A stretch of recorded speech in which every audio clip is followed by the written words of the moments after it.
DDP is in the building. One of the greatest underdogs in WCW history.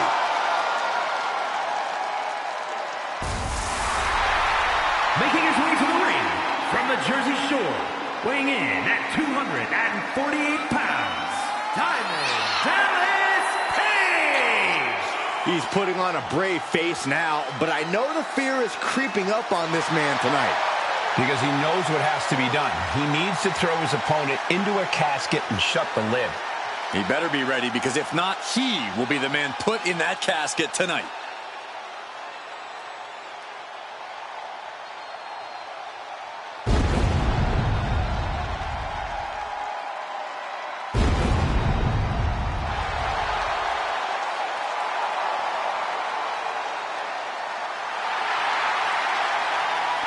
The dead man has returned.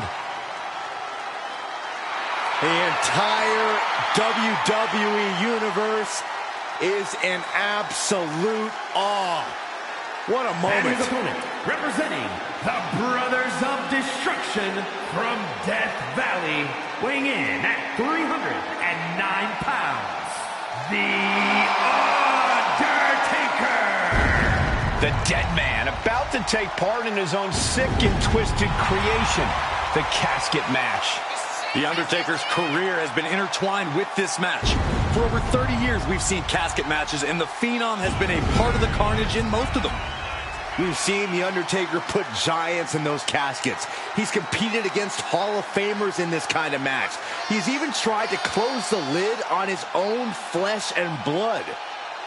Indeed, the dark side of The Undertaker becomes even more bleak when it comes time to put his opponent in a coffin and close the lid. The Undertaker so often says rest in peace. Tonight, there is no resting. There is no peace. The loser of this match faces the sheer terror of being locked inside of an inescapable casket.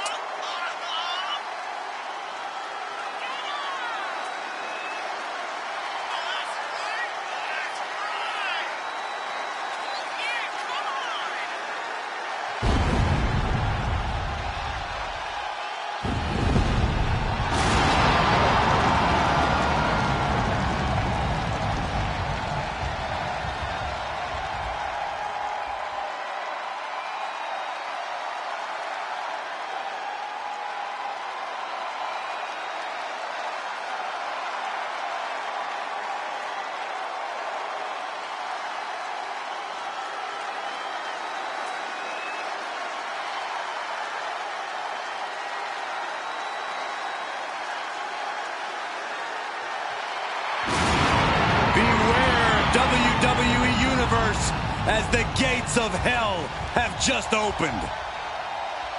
Expect punishing power, devastating strikes, all courtesy of the dead man. Hall of Fame worthy dominance. And I truly believe in a matter of moments we will see yet another victim rest in peace.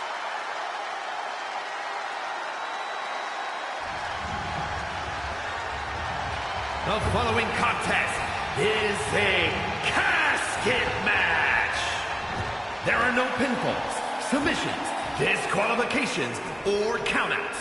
The only way to win is for a superstar to force their opponent inside of the casket. After closing the casket lid shut, the remaining superstar will be declared the winner. Now, let the match begin.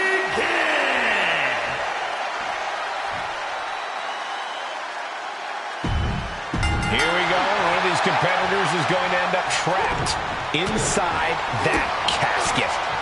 There's definitely an eerie feeling in the arena tonight.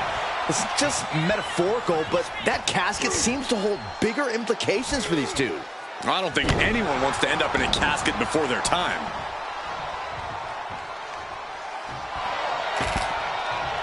He's back into the ring. Oh. Catches them with a jawbreaker. No one wants to be inside of a casket before their time, but sometimes that's the way it is in this match. It's bound to happen soon, but you can't let that scare you. Don't fear the actual casket. You don't have any reason to panic unless you find yourself in it. Oh, man. And he's pulled the ring apron up, looking under there for something. A steel chair? Something we all know can be a devastating weapon. Clearly hoping something nefarious is beneath the ring. He's looking to absolutely destroy his opponent with that chair. Page gets out of the way. Sharp punch.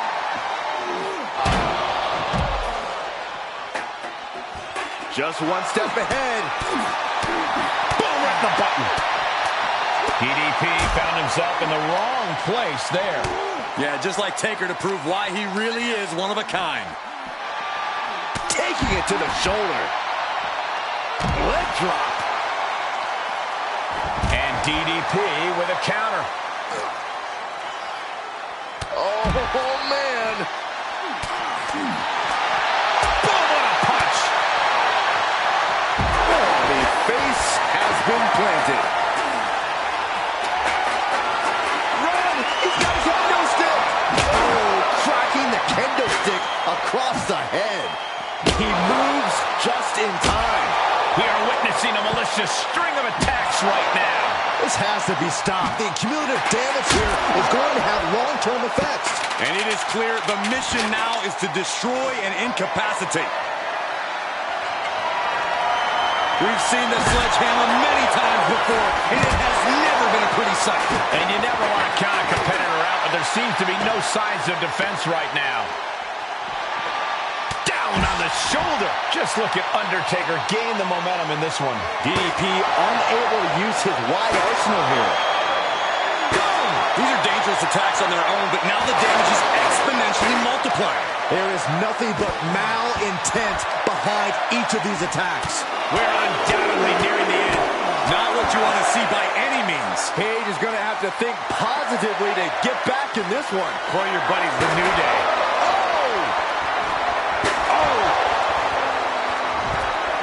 And Page is one step quicker. And that was taking the attack to the competition with that one. Being put into a perilous position here after each of these vicious attacks. This is getting more and more alarming with each uninterrupted attack.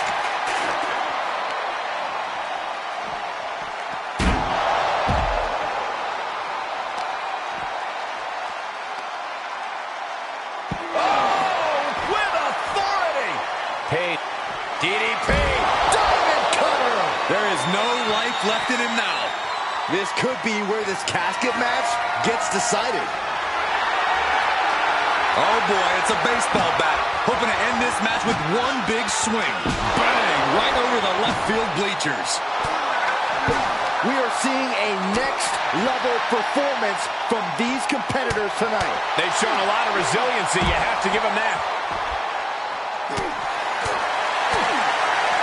Ooh, big right hand. Another one. Another big right hand. And a string of attacks like that can really gain you control.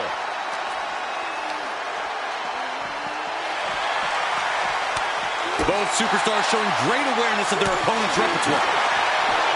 Counter.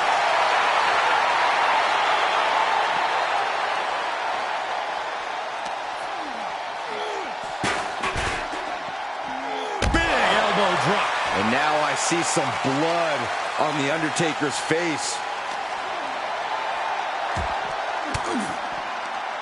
That unraveled on Page.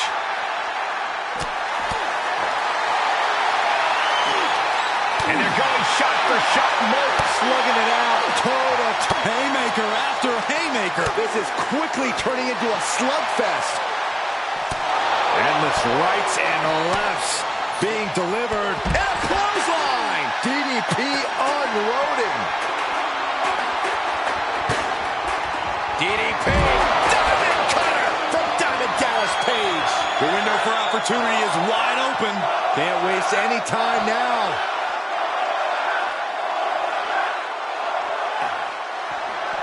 Getting smacked in the head with a chair. And now Page taking over.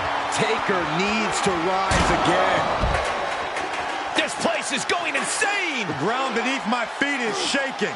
Stops the kick. Wales line. Back in the ring now.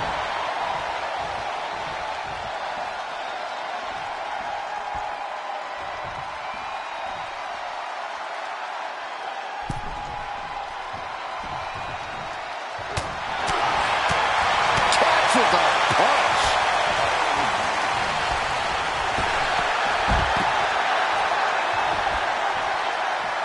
He's taking this to the floor now.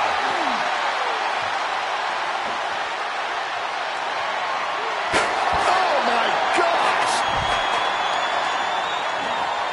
Oh, look at this. Just cranking the head. That's got to hurt. Just cranking the head. He'll take things into the ring.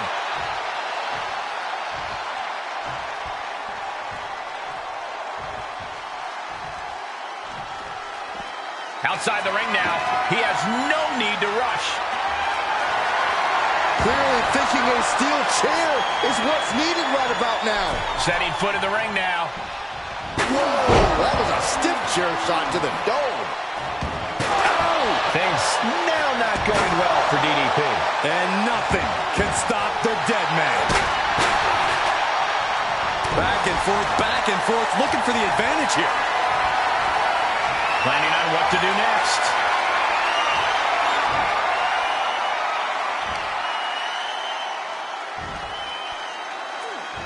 And the fighting back gets them out of a precarious position. Powerbomb planted. DDT planted.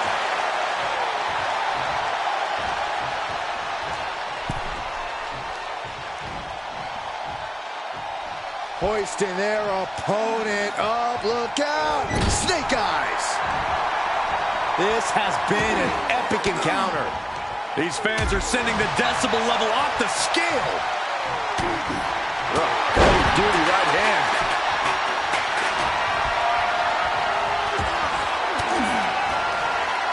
Fought off with an elbow. Counters on counters. Technical prowess on display. Punch right in the head.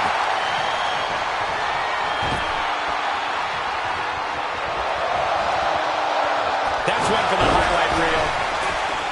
Talk about rocking the jaw. And he's been concentrated on that area throughout this one. He knows every blow there weakens his opposition more. The Undertaker with a vintage tombstone. Casket's just feet away. He's got to act fast if he wants to end this match.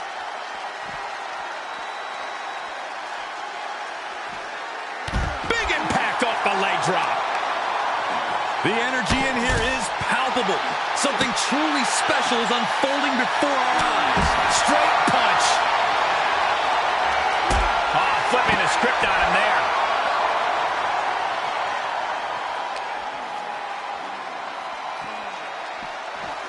And now gets tossed into the ring.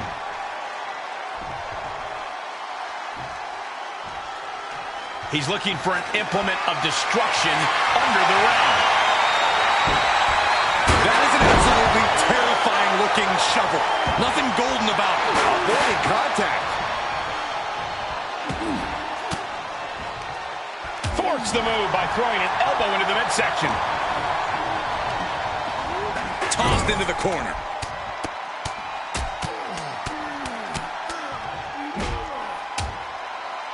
Taker just unleashing.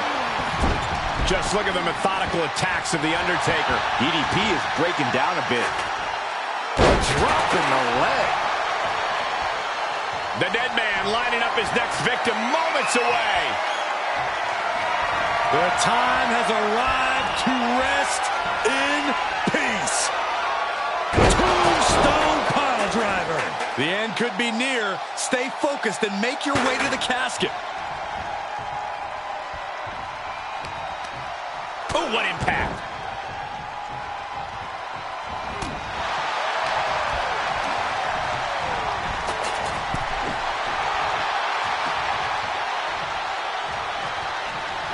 Undertaker cuts him off.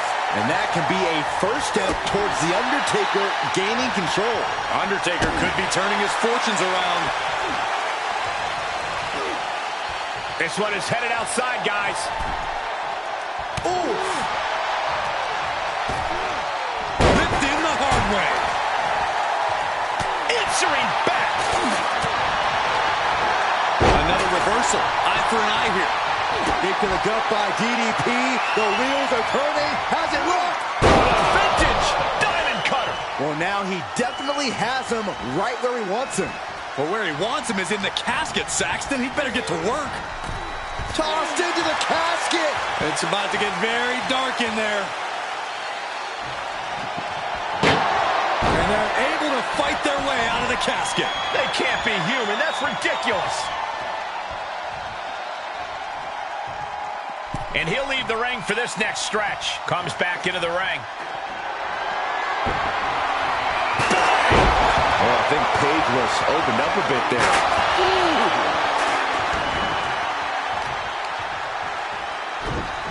Oh, just deadlifting their opponent and tossing them aside.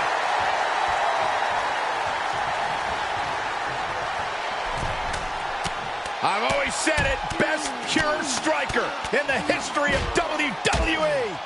Best pure striker in the history of WWE. So ruthless.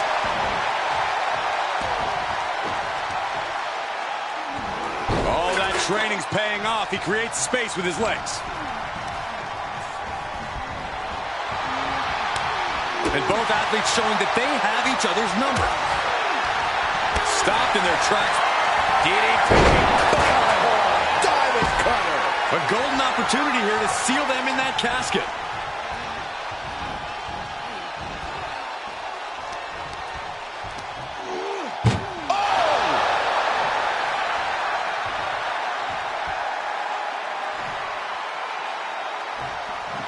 Trying to close the lid, this is going to be tough. And mercifully, this one's over. Rest in peace. Here is your Dallas Page.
Ladies and gentlemen, welcome to WrestleMania.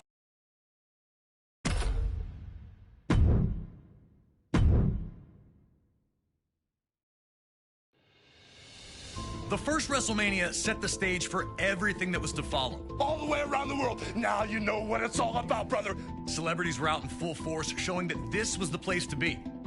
WrestleMania 2 pushed the boundaries, taking place in 3 different locations: New York, Chicago, and Los Angeles, delivering 3 huge main events. But it would be WrestleMania 3 in 1987 that truly displayed WrestleMania's full potential.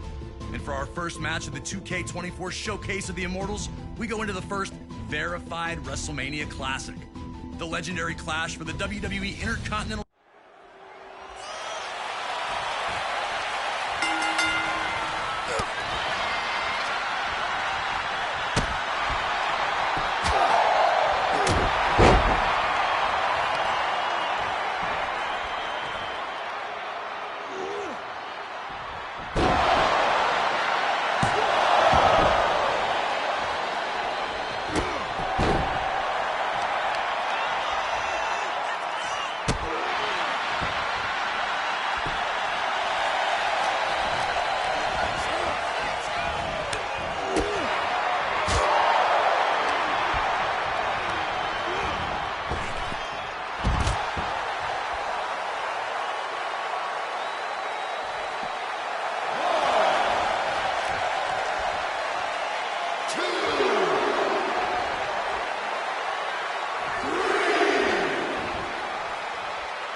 The first WrestleMania set the stage for everything that was to follow. All the way around the world. Now you know what it's all about, brother. Celebrities were out in full force, showing that this was the place to be. WrestleMania 2 pushed the boundaries, taking place in 3 different locations: New York, Chicago, and Los Angeles, delivering 3 huge main events. But it would be WrestleMania 3 in 1987 that truly displayed WrestleMania's full potential. And for our first match of the 2K24 Showcase of the Immortals, we go into the first verified.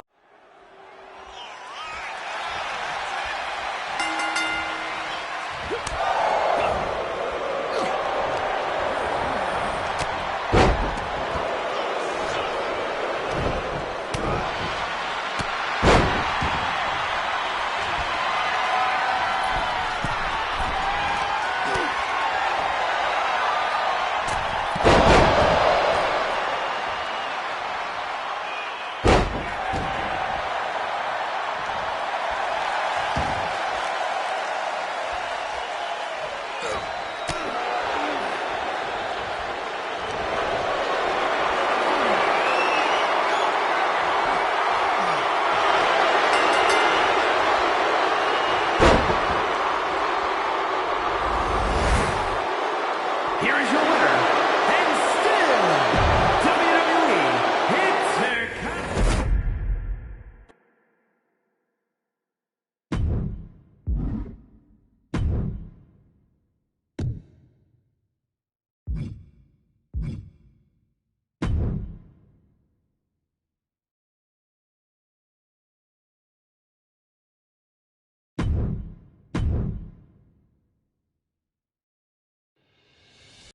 The first WrestleMania set the stage for everything that was to follow. All the way around the world. Now you know what it's all about, brother. Celebrities were out in full force, showing that this was the place to be. WrestleMania 2 pushed the boundaries, taking place in 3 different locations: New York, Chicago, and Los Angeles, delivering 3 huge main events. But it would be WrestleMania 3 in 1987 that truly displayed WrestleMania's full potential.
measures.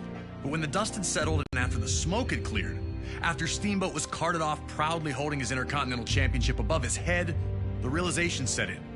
We still have Hulk Hogan against Andre the Giant. Featuring two of WWE's biggest stars at the time, this was the headliner that brought those 90,000 people together in the first. It felt like time stood still once the bell rang, and Hogan and Andre approached each other in the center of the ring. It was finally here. The reason all these people were in the arena. The dominant 3-year WWE champion and the man of body slam.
And WrestleMania 3 ends with Real American blasting, a Hulk Hogan pose down, and Andre the Giant and Bobby Heenan stunned in their failure. One of the most important matches not only in WrestleMania history, but WWE history itself. Up next, we jump ahead to WrestleMania 5 in Atlantic City, New Jersey. Those with tickets didn't know it as they entered the venue that evening, but they were about to witness one of WrestleMania's biggest upsets take place right in front of their eyes. The Ultimate Warrior captured the WWE Intercontinental Championship at the inaugural SummerSlam in 1988 by blitzing the Honky Tonk Man, ending his record reign in a little over 30 seconds. Since then, he seemed unstoppable, a lock to become WWE Champion one day. Two people who were not impressed were ravishing Rick Rude and his manager Bobby the Brain Heenan. The 1987 Slammy Award winner for Best Body felt that Warrior was nothing. Warrior wait.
ravishing Rick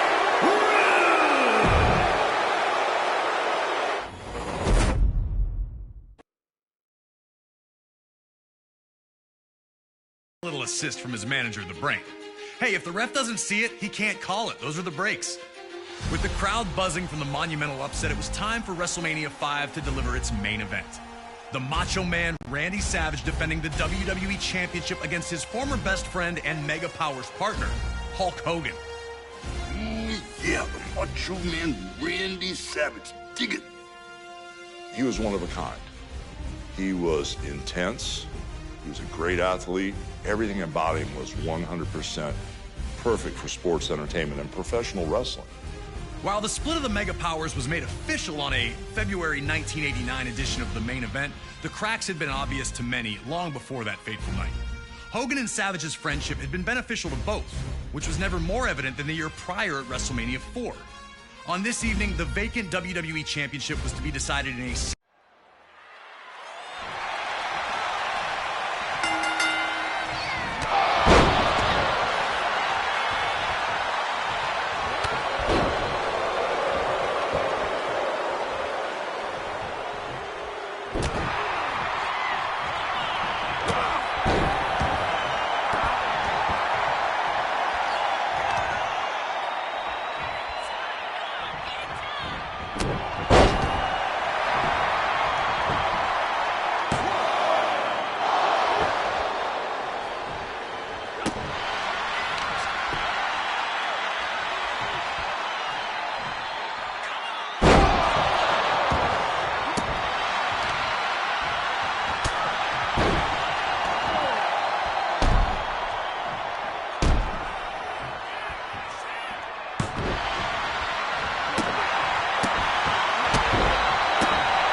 The sports entertainment world could only brace for impact as Savage and Hogan battled, and when it was over, a common WrestleMania sight was seen.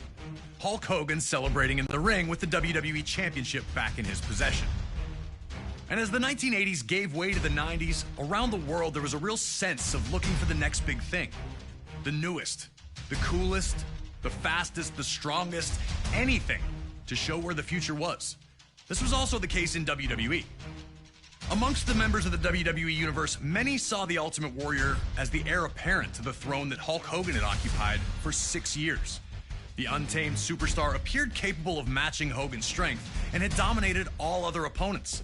Even that loss we relived at WrestleMania 5 against Rick Rude, yeah, he avenged that just a few months later at SummerSlam, regaining the Intercontinental Championship in the process. But this talk all seemed like fantasy, only existing as a dream match. Hogan and Warrior weren't enemies, and for either of them to turn against the other would run against the strict codes of honor to which both men claimed to adhere. All of that changed in the 1990 Royal Rumble match.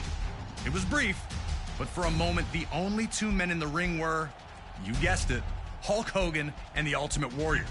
The crowd went nuts, and these two stared at each other for a minute before circling up. Two running tackles led nowhere, and then a double clothesline floored both men, ending things before they could really get started between the two. That small taste, though, was all the world of sports entertainment needed to know that they wanted more. Even more interesting, it would be Hulk Hogan who would challenge the Ultimate Warrior to a contest at WrestleMania 6. Ultimate Warrior, me and my Hulkamaniacs put the championship on the line. Hogan openly stated that he needed to know which power was truly the strongest in WWE, his or that of the Warrior. Adding to the stakes was the stipulation that both the WWE and Intercontinental Championships would be up for grabs, leaving the winner with supreme claim to lead WWE into the next decade. All right, now it's your turn to try and shock all the little Hulkamaniacs out there and try to beat Hogan at WrestleMania 6. Can you harness the power of the Ultimate Warrior? There's only one way to find out.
Ladies and gentlemen, here is your WWE Intercontinental and the WWE Champion, the Ultimate Warrior!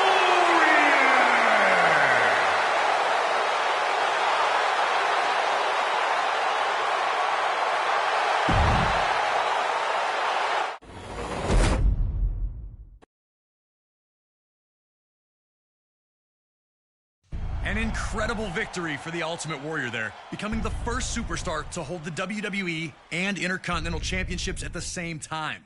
A truly historic feat on the grandest stage of them all. A victory that signaled a new wave of change that was about to hit all of WWE. He captured his first championship in the company at the 1992 Royal Rumble.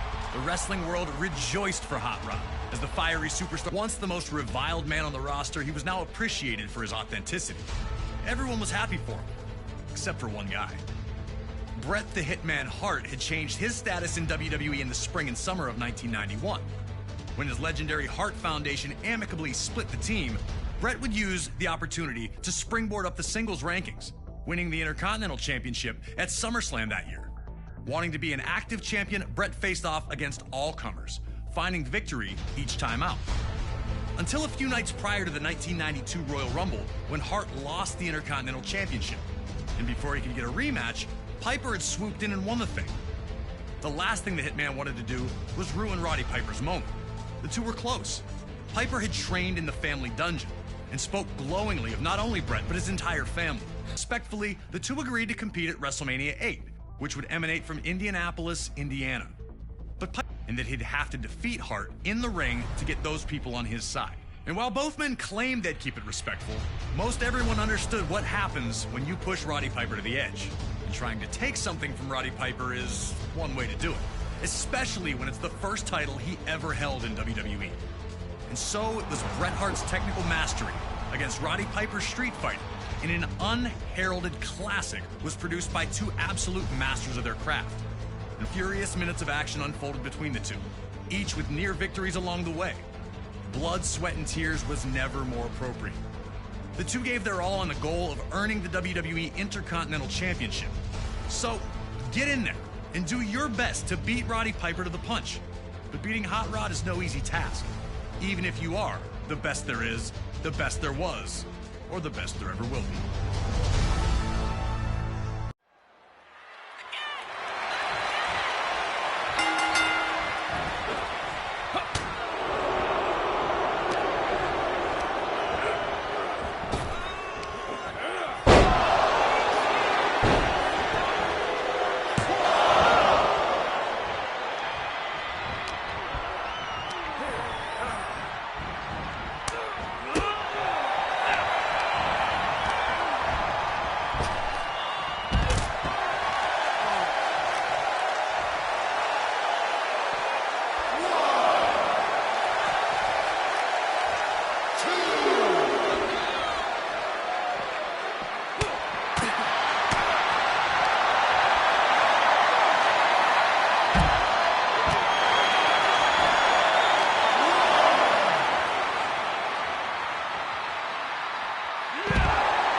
is your winner, and new WWE Intercontinental Champion, Bret the Hitman Hart.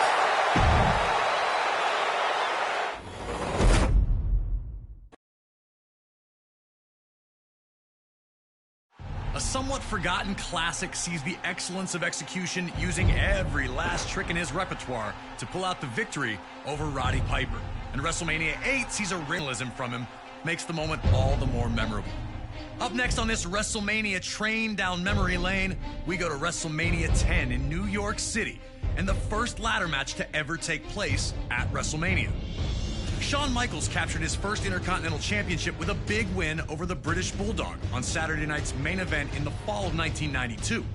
But in the fall of 1993, Michaels would be stripped of the championship due to inactivity. As the Heartbreak Kid watched from the sidelines, Razor Ramon would capture the vacant championship.